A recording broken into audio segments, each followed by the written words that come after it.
Hey everybody, I'm going to record this video because I want to break down the 3 different methods we can use to algebraically solve our systems of equations. The first one we're going to look at today is called the equal values method. So we are going to take 2 equations, set them equal in their values to each other, and we can use that to make them solvable. Now the reason that we have to solve systems of equations differently than we did when there was one equation is because if you notice, we always have a y and an x. I can solve an equation if I've got one variable and some numbers, but I can't solve one equation if there's 2 variables. If I've got 2 equations and 2 variables, we can solve them. So the equal values method is a way to solve the system of equations by setting them equal to each other and eliminating the y.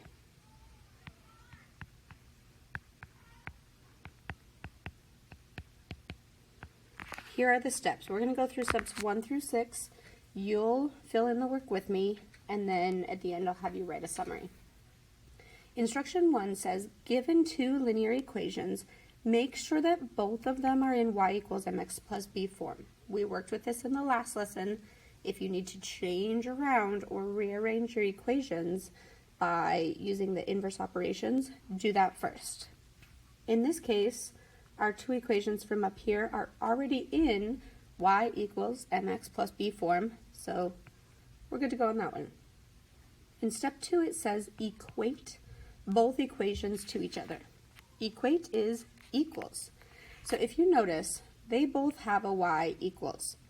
Well, if y and y are equal to each other, then that means these 2 have to be equal to each other as well. So I'm going to take the mx plus b of the first equation, and I'm going to set it equal to the mx plus b of the second equation. I've just taken out the y's because I've already said y is equal to this thing and, well, I'll drop the arrows in the right way, to this thing, and y is equal to this thing. So if y is equal to both of them, then they're equal to each other. Now, the reason that I've done that is because now I've actually taken out the y's. My y's are gone. I have one variable, and this is an equation that is solvable. So I'm going to use my inverse operations, start by undoing my 2x from both sides, and then once I do that, I'll undo my 7, divide out the coefficient, and I've got an x value of -2. That's step 3. Step 4 says we're going to use the x value that we got, plug it into either of the equations from the start. It does not matter which one. And we're going to replace the x with its number so we can solve for y. So I chose this first equation, y equals 4. Instead of times x, I'm putting in that -2, that is the x value, plus 7. And then I am solving, simplifying, until I get my y value of -1. That is step 4. I've now solved for both x and y. Now I'm going to, in step 5, write those as my coordinate pair. X goes in the first spot, so that's a -2. Y goes into the second one, -1.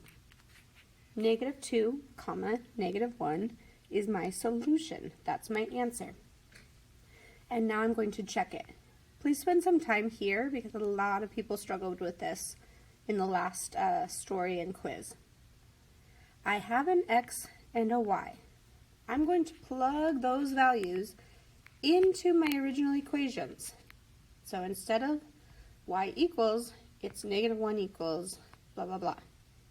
Y, -1 equals blah, blah, blah, blah, blah.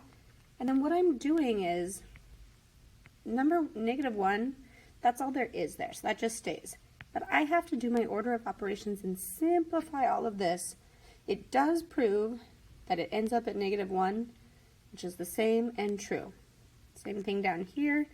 I have done my multiplication, Then I add, I prove that -1 does equal -1, which, because we're checking, says, yes, this is the correct answer.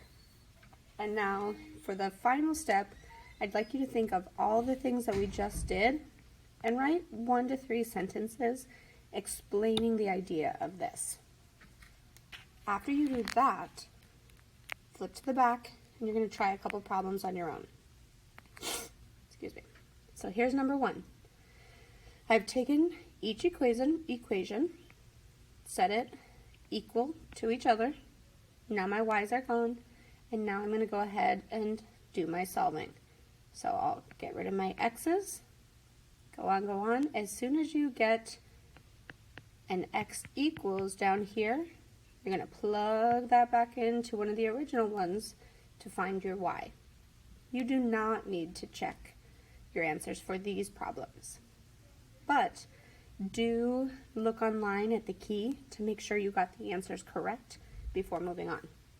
All right, that's all. I will see you over in the next video.